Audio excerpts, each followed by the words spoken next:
Kjo është një për përgjigjeve që u jipet, do thot neo-havaritëve apo këtyre banditave të kohës së fundit që thirrën emrin e Islamit.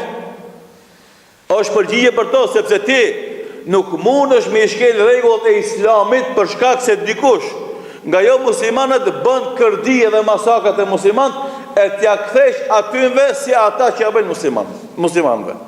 Jo, se nëse ata s'kan rregulla, na kemi rregulla. Nëse ata s'kan shenjtëri, na kemi shenjtëri. Edhe të na njeriu është i shenjtë. Njeriu si individ është i shenjtë, i gjallë dhe i vdekur. Andaj pejgamberi sallallahu alaihi wasallam për shembull ka ndaluar që armikun luftë ta masakrosh. Ka ndaluar. Nëse është armik luftë, mbetejë, e vrave u kry puna, s'ki drejt me masakrua atë. Pse edhe si gjenazë edhe si kufom e ka shenjtërinë, pse është krijesë të cilën e ka krijuar Allahu dhul xhelal. Edhe atë e ka nderuar dhe ka ngrit edhe nëse është jo besimtar. Andaj për shembull edhe kur shkon në Vareza, nuk i drejt me i shkel varet. Pse? Sepse është respekt për kufomën, gjenazën, atë deku që gjitet në atë varr. Edhe thot pejgamberi sallallahu alaihi wasallam t'ia thesh ashtin të vdekurit, është njëjtë sikur se t'ia thesh ashtin të gjallit. Jo gjallë që respekton si njeri, po edhe të vdekur e respekton domodin si gjenaze. Kësi rregulla nuk hiti askund në botë sot.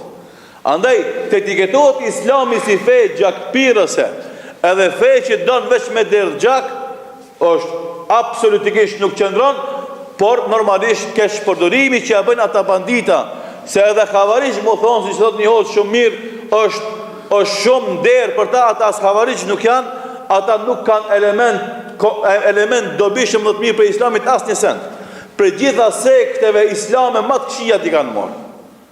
Edhe ai pasi kur të bëhet shembull i Islamit dhe muslimanëve, normalisht se do të jetë një shembull i cili e kopjon atë të pafen, i cili nuk e merr fen si bazë për veprimet e muslimanëve, edhe kia ka atë njëjtën mas, fakisht ai pa fe edhe ky vepron me të pa fe.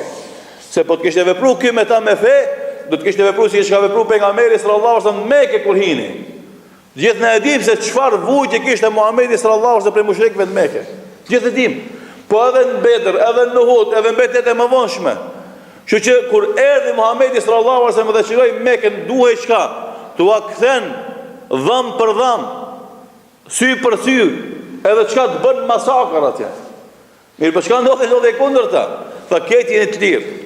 Kush në shtëpinë e vet është i lirë, kush në Qaba është i lirë, kush në Ebu Sufjani është i lirë, përveç 5-6 kokave kriminale që ishin shpall kriminal lufte, ata duhet kapë dhe ata duhet dënu. Që kjo është Islami i cilën do të e promovon Kur'ani dhe Suneti i pejgamberit sallallahu alaihi wasallam dhe ulemat eminent të botës. Dhe këtë shumica dërmuese njerëzve e din. Mirë po, dalin domodin si gjysmë prodhime, do të prodhime monstruoze, të cilët pastaj mundohen që të i bëjnë shembull i përgjithshëm i Islamit dhe muslimanëve dhe pastaj të godasin Islamin dhe musliman. Ne kemi përgjegjësinë një para Zotit. Me qenë domodin besimtar të devotshëm dhe sinqert. E dyta kemi përgjegjësinë para njerëzimit. Se nëse na nuk punojmë si duhet me këtë fe, nuk kam i umri feja atyve dhe ata kanë me vujt. Po çfarë logjike ka tjetër përveç kësaj?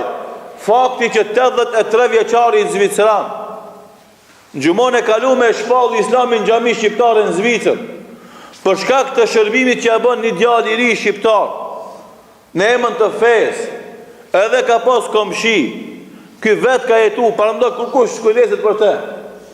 As grua, as vlla, as motor, as fëmijë, Allah e din. Vet ka met.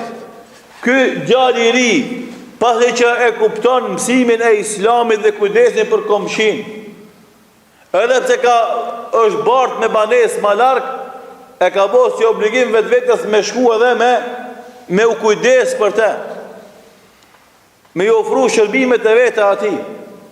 Edhe ky plak i tash nalt dhe menon, çka e shtin këtë djalë tri mu kujdes për mua, as babsëm ka, as vllasëm ka, as miqsëm ka, as akrabasëm ka, plus është ardhacak, as i fizit tem nuk është, plus është tjetër fe, as i fejës teme nuk është. Qa fiton aj? prej shërbimeve që mi bën mua. Edhe vjen Konstantin thot këtë vetëm se mirësia e fesë që e bart, andaj masi ky që ka kaq i mirë për shkak të kësaj feje që e përqafon, pse edhe unë mos bohem të njëjtës fe, edhe pse jam plak. Edhe shpall Islamin publikisht në xhami shqiptare në Zvicër javën e kaluar. E dash që ky shembull është përgjegjësia jonë. Edhe ne sot muslimanët kena përgjegjësi ndaj njerëzimit të bardhë. Këtë secili prej neve këtu që është në xhami, duke filluar prej meje e pastaj deri më i vogël. Sa na kena punuar që komshive tonë më ofru mirësitë e Islamit. Me e sharuar çfarë vlera dhe mirësi ka kjo fe. Me i tregu se na nuk i menojmë të keqen askujt. E ndihmojmë secilin, nuk i bëjmë zullum askujt. Domethënë s'paku mundohemi me qenë të këtill. Edhe marrë thunë me thonë vallaj Allah ju kohë.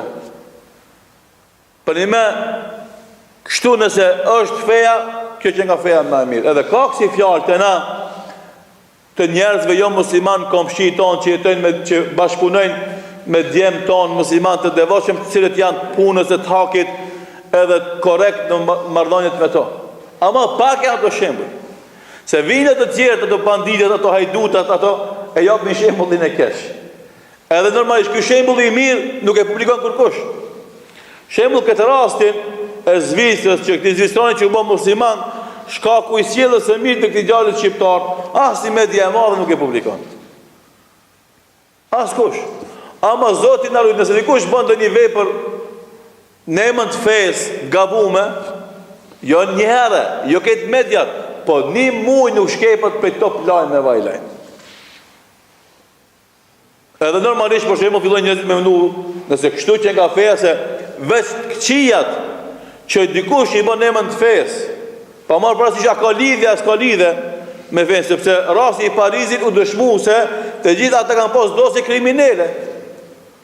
Ato janë produkt i shoqërisë perëndimore, ato s'kan ardhur për lindje, janë lind, e kanë marrë kulturën e tillë aty ku janë lind, kanë pas dosje kriminale për burgjet që kanë nejt, edhe në fund i kanë bërë këto veprime që kanë bërë.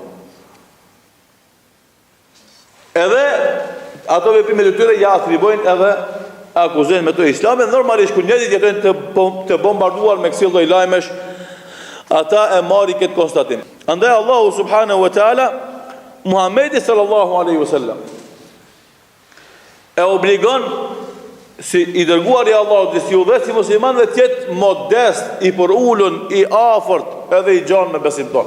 Wakhfid janahaka lil mu'min liman ittaba'aka min al mu'minin. Dhe të regohu modest ndaj atyre që ndjekin për besimtarve, jo mendje madh. Andaj problemi më i madh, për problemat më që pengon ecën përpara të umat islam është kjo. Ku secili mendon se është më i mirë se tjetri. Përsa atë që e bëj unë, kur kush s'mundet me e bo. Jo, re vëllahu, vallahi bëj njerëz i punë moja që as ëndër se ki papir, as mendja s'ka shku. Sot, jo më lartë, kisha do misafir që jetojnë në Austri.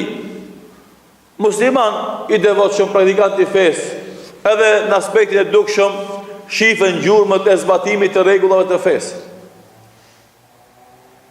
Thot deri ndodhit e Parizit, këtë ajo banese ku banojune janë vendas Gjerman. Vetëm unë jam i huj. Mi po deri aty s'kena pas kur një farë problemi në komunikim. Komunikim ka që nivelin shumë të normal. Pra asë një të këndejna, asë përshëndetje se mjapin. Asë përshëndetje, nuk më përshëndesin, edhe pse ata e din, se une asë një damë s'kam bo, që sa ko jam aty. Komunikimi edhe raportet e mia me te kanë qenë me ta nivelin më të mirë të mundur. Ama media, shpekulimet, insistimi, do më dhonë për t'i paraqit gjithë muslimant të këqi, të damshëm, të rrezikshëm, arrin sukses me a shpërla të runi njerëzve. Edhe pse kjo nuk është e logjikshme, se sa kriminal ka të ruajtur, ta shna më urujt për secilit njeri, nuk ka logjik, se disë mund të shpëtar për shpijes tonë. Shumica e kriminalve që bëjnë krime janë të ruajtur, pa mjekra. E tash na me akuzu keq që janë pa mjekra se janë terroristë edhe domethënë kriminalë bandita, nuk ka logjik, se s'janë. Andaj është detyrë e shërbimeve që të bëjnë selektimin, ati që është kriminal bandit, edhe ati që nuk është kriminal bandit. Mirë, po çka ndodh tash për shkak se është mbytja e Islamit dhe thirrja islame? Të gjithë që kanë mjekra vendohen në një kosh. Po marr parasysh a ka shkel rregulla apo s'ka shkel rregulla. Po marr parasysh a ofron diçka të dobishme apo nuk ofron. A e shërben vendin dhe shtetin ku jeton apo nuk e shërben.